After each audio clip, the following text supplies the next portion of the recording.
اس اندھیری قبر میں جب لوگ قبرستان سے آ جاتے ہیں، عجیب و غریب آوازیں مردے کو سنائی دینے لگتی. دفنانے کے بعد تھوڑی دیر بیٹھ جاؤ قبر کے پاس کہ اس تنگ و تاریک کوٹھری میں پہلی بار اس کو ڈالا گیا ہے.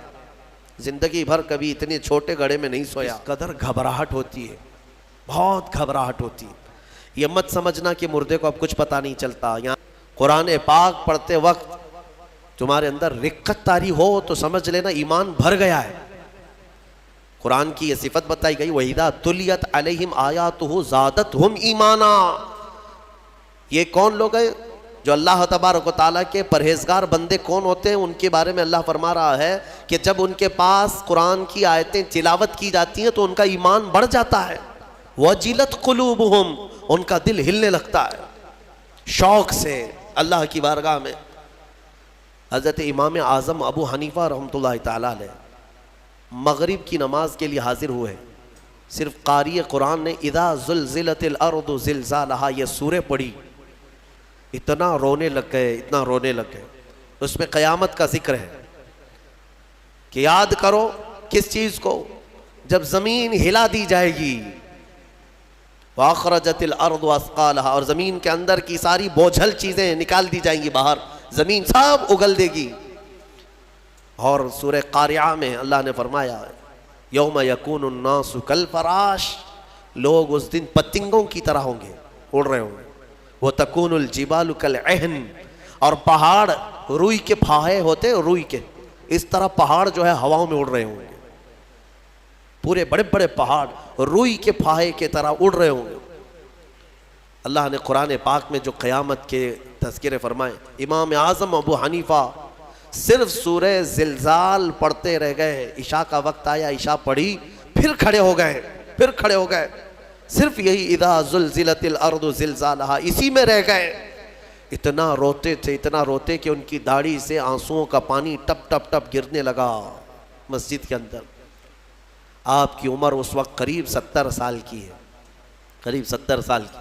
میں بتاتا ہوں جس امام اعظم نے 4000 ختم قرآن کیے ہیں، 5 لاکھ حدیثیں انہیں یاد ہیں، 1000 سے زیادہ بڑے بڑے محدث شاگرد پیدا کیے، اور لاکھوں مسائل کا حل بیان کر دیا. امت پر اتنا بڑا احسان ہے. وہ امام اعظم ایک سورہ پڑھ کر کے رات کے وقت کیا کہہ رہے ہیں جانتے ہیں؟ ان کے ایک شاگرد ہیں مسعر، وہ کہتے ہیں میں رات کے وقت جا کر دیکھا میرے استاد ابھی تک کھڑے، مغرب میں جو گئے تھے ابھی تک کھڑے.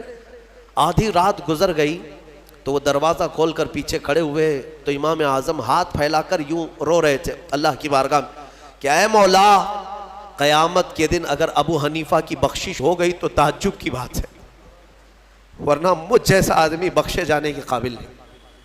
امام اعظم کہہ رہے ہیں میری بخشش ہو گئی تو تعجب کی بات ہے، جس نے 4000 ختم قرآن کیے ہوں.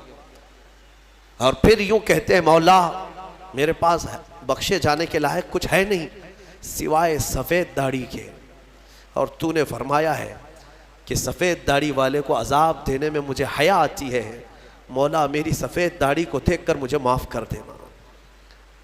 یہ قرآن میں محو ہونے والوں کا انداز ہے. اور ہمارے ہاں برسوں ہو جاتے ہیں ہم خوف الہی سے نہ روتے ہیں نہ ہی ہمارے جسم ہلتے ہیں. ہمیں کس چیز کا غرور ہے؟ ہمیں کس چیز سے اتراؤ ہے؟ کیا ہے ہمارے پاس؟ دنیا کے جو سب سے اچھے لوگ تھے وہ صحابہ تھے. ایک بار وہ زور سے ہنس رہے تھے تو میرے آقا نے صرف ان کو اتنی بات پر پوچھا کیا تم سبوں نے قیامت کی تیاری کر لی؟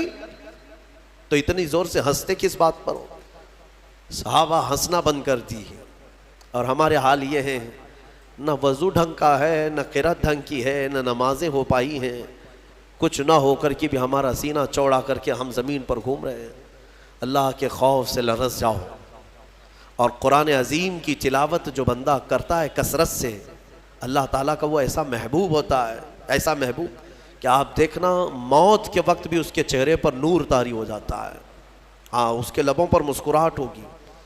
قرآن کثرت سے پڑھنے والے کی روح آسانی سے نکالی جاتی. امام احمد بن حنبل بڑے امام ہیں، فرماتے ہیں نزا کیا وقت تھا ان کے، اور اس وقت سے کوئی باہر آتا نہیں، لیکن اللہ تبارک و تعالیٰ جسے چاہے موت کے منہ سے نکالے. ان کے ساتھ ایسا ہوا کہ قریب موت کا وقت آ گیا. اور سانس جو ہے پھڑکنے لگ گئی، ہلکی ہلکی ہو گئی، لگتا کہ اب روح نکلے گی، تب روح نکلے گی۔ اسی اسنا میں وہ کہتے ہیں کہ شیطان قریب آ گیا، شدت کی پیاس لگی تھی۔ اور شیطان، کس کی بات کر رہا ہوں؟ امام احمد بن حنبل کی۔ شدت کی پیاس لگی تھی اور وہ پانی لے کر قریب آیا اور بار بار مجھے اپنی طرف بلاتا تھا، کیونکہ پانی کے لیے آدمی کہیں پر بھی چلا جائے۔ وہ کہتے ہیں کہ مجھے اندازہ تھا کہ یہ ابلیس ہے، مجھے بہکا رہا ہے، لیکن پانی کی خواہش بھی ہے۔ اور اس کے بعد وہ آپ سے بحث کرنے لگا کچھ معاملات پر، موت کے قریب، جبکہ بولنے کی طاقت بھی نہیں۔ تو اچانک ایک خوبصورت نوجوان آیا، اس نے گھونسے مار مار کر کے شیطان کو بھگا دیا۔ شیطان بھاگ گیا، ڈر کر کے بھاگا۔ امام احمد بن حنبل کہتے ہیں مجھے سکون ہوا، کم سے کم اس کی شرارتوں سے بچ گیا۔ وہ نوجوان اتنا حسین تھا، بہت خوبصورت تھا۔ میں نے اس سے پوچھا کہ میں نے تجھے زندگی میں کبھی دیکھا نہیں، تو کون ہے؟ وہ نوجوان کہتا ہے احمد بن حنبل، میں سورہ یاسین ہوں، جس کو تم روزانہ تلاوت کرتے تھے۔ اللہ نے مجھے آج یہ شکل دی اور اس ابلیس کو میں نے مار کر بھگایا کہ تمہاری نزع میں وہ تمہیں گمراہ نہ کر سکے۔ بہرحال یہ کیفیت ان کی ختم ہوئی، آپ نے یہ بیان کیا، پھر بعد میں دوبارہ آپ شاید نزع کے عالم میں گئے اور انتقال ہوا۔ لیکن میرے عزیزو، اندازہ کرو، اتنے بڑے امام جن کا حال یہ ہے کہ لاکھوں حدیثوں کے وہ حافظ ہیں، ان کے ساتھ ابلیس اخیر وقت میں ایسے شدت سے گمراہ کرنے کی کوشش کرتا ہے، تو ہمارا اور تمہارا کیا حال ہوگا؟ اگر کوئی چیز اس وقت بچائے گی تو یہ اللہ کا کلام۔ یہاں تک کہ جب قبر میں دفن کر کے لوگ چلے جاتے ہیں تو قبر کے حالات بہت سخت ہیں۔ قبر بڑی چھوٹی ہے، ہم خود ہی کھودتے ہیں، جانتے ہیں کتنی قبر ہوتی ہے۔ اپنے مردوں کو آپ دفنا کر کے آتے ہیں، اتنی ہوتی ہے کہ کروٹ بھی نہیں لے پاتا مردہ، اور وہ بھی اس کو اتنا ٹائٹ کر کے نیچے پتھر یا اینٹ، یہ ڈھیلے سب رکھ کر کے قبلے کی طرف کر کے اس کو بند کر کے آ جاتے ہیں۔ پتہ ہے کس قدر گھبراہٹ ہوتی ہے، بہت گھبراہٹ ہوتی ہے۔ یہ مت سمجھنا کہ مردے کو اب کچھ پتہ نہیں چلتا، یہاں تک کہ حدیث میں ہے تمہارے چلنے کے چپلوں کی آواز تک وہ مردہ سنتا ہے۔ بولنے کی آواز تو چھوڑے، چلنے کی آواز بھی وہ قبر میں سنتا ہے۔ ہر چیز، زندوں کے کانوں سے زیادہ کان اس کے تیز سنائی دیتا ہے اس کو۔ اور جب لوگ چھوڑ کر کے جا رہے ہوتے ہیں، وہ اس قدر گھبراہٹ کا شکار ہوتا ہے کہ اس تنگ و تاریک کوٹھری میں پہلی بار اس کو ڈالا گیا ہے، زندگی بھر کبھی اتنے چھوٹے گڑھے میں نہیں سویا۔